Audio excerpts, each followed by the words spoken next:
Alamin na natin ang update sa lagay ng panahon kung maalinsangan nga ba o malamig na simoy ng hangin ang dapat nating asahan ngayong long weekend.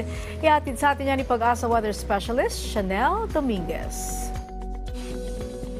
Magandang hapon po sa ating lahat. Ngayon, wala naman tayong pinapatayang low pressure area o anumang bagyo sa loob at labas ng ating Philippine Area of Responsibility.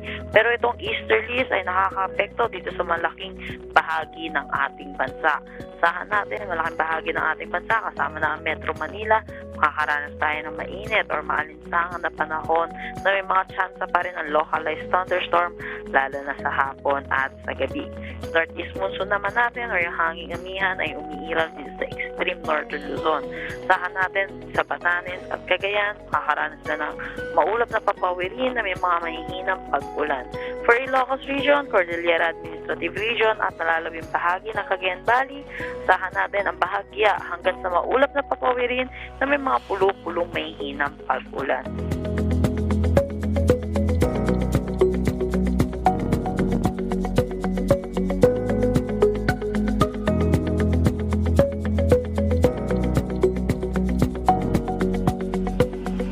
Para naman sa magiging panahon natin sa susunod na 3 araw dito sa Metro Manila, asahan natin makakaranas na ulit tayo ng pagbugso ng hanging amihan. Kaya asahan din natin ang bahagya hanggang sa maulap na papawirin na may mga pulo-pulong mahihinang pag-ulan. Para naman sa update sa ating mga dam, narito po ang ating detalye.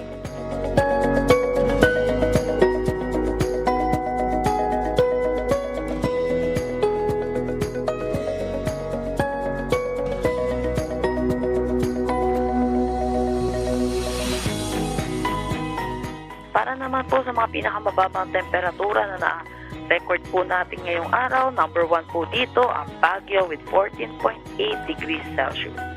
At narito pa po yung iba po pong detalye ng mga temperatura sa ibang lalawigan.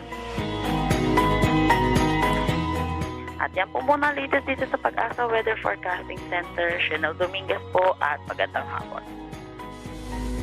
Maraming salamat, Pag-asa Weather Specialist Chanel Dominguez.